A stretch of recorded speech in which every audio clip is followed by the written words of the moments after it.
Pattern आकलन हम लोग शुरू करते हैं। क्वेश्चन नंबर फर्स्ट है, शिक्षक प्रशिक्षण के दौरान एक अध्यापिका ने कहा, क्योंकि पैटर्न भी डिज़ाइन होते हैं इसलिए पैटर्न और डिज़ाइन में कोई खास अंतर नहीं है। यहाँ पे आपको क्या लगता है कि अध्यापिका सही सोचती हैं? आप एक ही विकल्प चुन सकते हैं। यहाँ पे सही सोचती हैं क्योंकि डिज़ाइन और पैटर्न एक ही होते हैं। सही सोचती हैं क्योंकि पैटर्न और डिज़ाइन एक ही नियम से बनाए जाते हैं। सही नहीं है क्योंकि पैटर्न में हमेशा एक नियम होता है जबकि डिज़ाइन का निर्माण बिना नियम से हो सकता है। नहीं है क्योंकि पैटर्न जब भी होता है एक नियम के अनुसार होता है जबकि डिज़ाइन का निर्माण बिना नियम के साथ हो सकता है। तो यहाँ पे हम लोग थर्ड नंबर करेक्ट है, ये हमारा थर्ड नंबर पे क्लिक करके सबमिट करेंगे और ये हमारा बिल्कुल सही है, जैसा कि आप देख पा रहे होंगे। क्वेश्चन नंबर 2 है, 4 साल की रानी ने जैसे ही देखा कि उसके पिता ने शाम का खाना बनाना शुरू कर दिया है तभी उसने खुशी के साथ गाना गाना शुरू कर दिया कि मम्मी आने वाली है। यह देखकर उसके पिता ने पूछा, तुमने यह कैसे जाना? तो आपको क्या लगता है कि रानी ने यह समझ कैसे बनाई? आप एक से अधिक विकल्प भी चुन सकते हैं। रानी ने अपनी मम्मी से आने का समय पूछा था इसलिए वह आसानी से बता पाई, या रानी ने घड़ी में समय देखकर पता लगाया, या रानी ने एक पैटर्न को समझा कि पापा जब भी शाम का खाना बनाना शुरू करते हैं तो मम्मी आने वाली होती है। तो ये बिल्कुल सही है कि वो जैसे देखे कि शाम हो गया और शाम का खाना बनाना शुरू कर दिया पापा ने, तो मतलब कि मम्मा आने वाली है। रोज दिन यही चीज़ देखने से उसको इस पैटर्न का ज्ञान हो गया था। ये हमारा करेक्ट है। और रानी ने घड़ी में समय देखकर पता लगाया था कि शाम होती है तो फिर मम्मी आती है। दोनों विकल्प हमारे बिल्कुल सही होंगे कि समय देखकर पता लगाया और पैटर्न समझ लिया था। सेकेंड और थर्ड सही है, सबमिट करेंगे। आपका विकल्प बिल्कुल सही है, जारी रखेंगे। क्वेश्चन नंबर थर्ड है, कक्षा 1 की अध्यापिका ने बच्चों को पैटर्न दिखाकर उसका नियम बताने को कहा, लेकिन कक्षा के अधिकतर बच्चे नियम नहीं बता पाए। जिन बच्चों ने बताया वो सिर्फ इतना बता पाए कि अगली आकृति चौकोर होगी। पैटर्न आप स्क्रीन पर देख सकते हैं।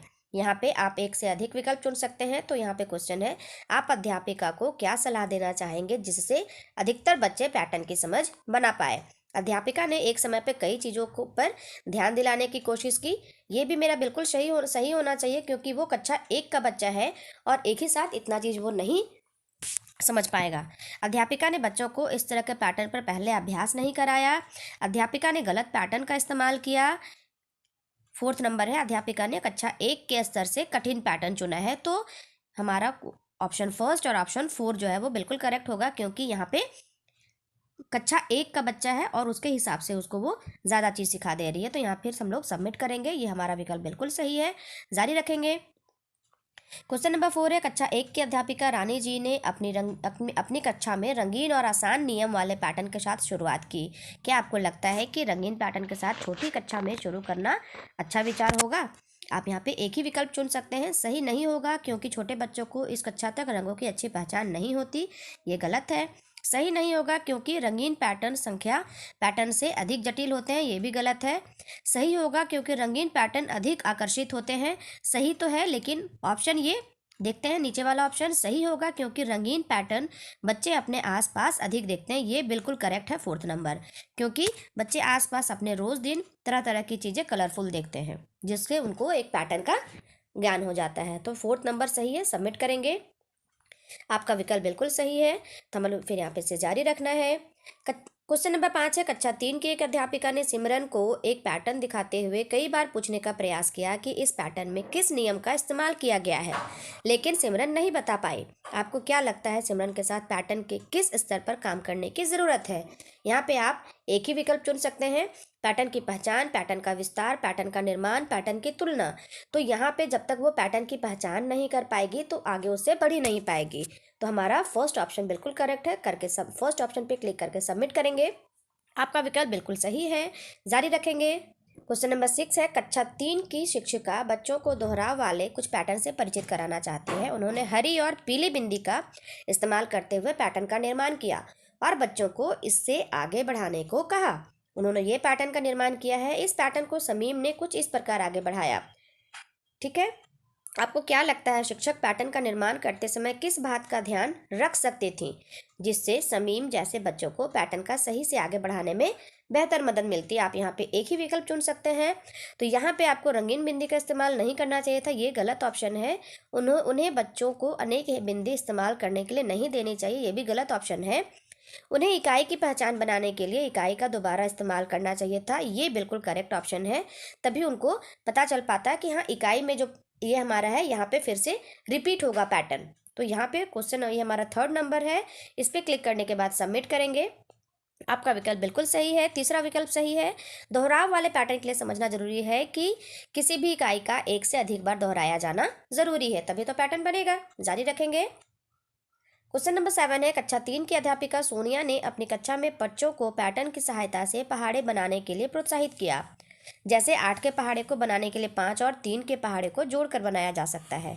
आपको क्या लगता है कि अध्यापिका ने सही किया? तो यहाँ पे आपके पास एक से अधिक विकल्प चुनने के लिए ऑप्शन है। सही किया, क्योंकि इससे बच्चे पहाड़ों को सिर्फ न याद न करके पहाड़ों को बनाने की समझ का विकास कर पाएंगे। ये बिल्कुल करेक्ट है। सही किया, क्योंकि पहाड़े बनाते समय बच्चे 2 या 3 संख्याओं के संबंध को देख पाएंगे। ये भी करेक्ट है। सही नहीं किया, इससे बच्चे पहाड़े याद नहीं कर पाएंगे। ये गलत है। सही नहीं किया, ये भी गलत है। तो हमारा यहाँ पे ऑप्शन फर्स्ट और ऑप्शन सेकंड बिल्कुल करेक्ट है। इस पर क्लिक करके सबमिट करेंगे। आपका विकल्प सही है। ठीक है, हाँ, फिर जारी रखना है हम लोगों को। क्वेश्चन नंबर 8 है। कक्षा 3 की शिक्षिका अनीता जी ने बच्चों को एक भवन की सैर के दौरान भवन की दीवार पर बने पैटर्न की तरफ ध्यान दिलाया। बच्चों ने पैटर्न के नियम तो पहचाने ही साथ साथ इस विषय पर भी बातचीत की कि इस भवन को बनाने में अलग अलग तरह के काम जैसे मजदूरी, सफाई आदि की क्या महत्ता रही होगी, क्या इंपॉर्टेंस रहा होगा। आपको क्या लगता है इस तरह के बच्चों को सीखने से क्या फायदा मिलेगा? यहाँ पे आप एक से अधिक विकल्प चुन सकते हैं। बच्चों को किसी अवधारणा के अलग अलग पहलू जैसे गणितीय, सामाजिक, वैज्ञानिक सभी को समझने का मौका मिलेगा। बच्चों को कम से कम समय में अधिक से अधिक विषय को पढ़ने का मौका मिलेगा। बच्चों को कम समय में पाठ्यक्रम को समाप्त करने का मौका मिलेगा। ये ऑप्शन गलत है। बच्चों को सभी विषयों के बीच एक संबंध देखने का मौका मिलेगा। तो ये सही है, बिल्कुल करेक्ट है हमारा ये फोर्थ नंबर।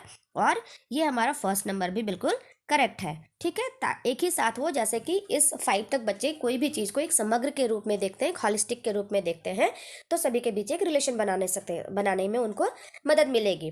तो फर्स्ट और फोर्थ नंबर करेक्ट है हमारा। सबमिट करेंगे। आपका विकल्प बिल्कुल सही है। ठीक है, यहाँ पे फिर जारी रखेंगे हम लोग। क्वेश्चन नंबर 9 है। कक्षा 5 के अध्यापक वर्मा जी ने बच्चों को कुछ पैटर्न दिखाए जो आप स्क्रीन पर देख सकते हैं। उसके बाद बच्चे ने ये जो पैटर्न दिखाया, शर्मा जी ने, ये सारा यहाँ से यहाँ तक, उसके बाद बच्चों से पूछा कि इन तीनों में उन्हें कौन सी बात समान नजर आती है। बच्चों ने बताया कि तीनों में पहली चीज का 2 बार इस्तेमाल किया गया है और फिर दूसरी चीज का 1 बार। आगमा जी ने बच्चों को इस नियम को इस तरह से लिखने में मदद की, ए बी, इस तरह से। इसी तरह वर्मा जी ने बच्चों को कई पैटर्न के समूह दिखाकर उनके पीछे नियम को पहचानने को कहा। आपको क्या लगता है कि इस गतिविधि का क्या उद्देश्य रहा होगा? आप यहाँ पे एक ही विकल्प चुन सकते हैं। बच्चों में सामान्यीकरण की समझ का विकास करना, यहाँ पे ये बिल्कुल करेक्ट ऑप्शन है। तो यहाँ पे हम लोग इसको सिर्फ कहने का मतलब है कि वर्मा जी ने उनके टीचर ने बताया कि सिर्फ इससे पैटर्न नहीं बनाया जा सकता, सिर्फ इससे नहीं बनाया जा सकता, इससे भी बनाया जा सकता है, इससे भी बनाया जा सकता है, इससे भी बनाया जा सकता है। ठीक है, तो मतलब सामान्यीकरण की समझ को विकसित किया। तो हमारा थर्ड नंबर ऑप्शन बिल्कुल करेक्ट है। सबमिट करेंगे। आपका विकल्प बिल्कुल सही है, तीसरा विकल्प। ठीक है, जारी रखेंगे। क्वेश्चन नंबर 10 है। शोध के अनुसार किस तरह के पैटर्न को सामान्यीकरण की समझ बनाने के लिए अधिक महत्वपूर्ण माना गया है? यहाँ पे आपको एक ही विकल्प चुनना है। दोहराव वाले पैटर्न, बढ़ते हुए पैटर्न, दोहराव और आकृति वाले पैटर्न, दोहराव और अक्षरों वाले पैटर्न। तो यहाँ पे बढ़ते हुए पैटर्न जो है वो यहाँ पे सामान्यीकरण का एक अच्छा समझ बनाने के लिए विकसित हो सकता है। तो यहाँ पे हमारा ऑप्शन सेकंड हो जाएगा, बिल्कुल करेक्ट। सबमिट करेंगे। दूसरा विकल्प सही है। शोध दर्शाते हैं कि बढ़ते हुए या फिर घटते हुए पैटर्न जो है वो सामान्यीकरण की समझ को विकसित करने में बच्चों को सबसे अधिक समझ आती है। तो यहाँ पे जारी रखेंगे। ये हमारा खत्म हो चुका है। तो आपके 200 के 200 क्वेश्चन बिल्कुल करेक्ट हुए। Thank you for watching.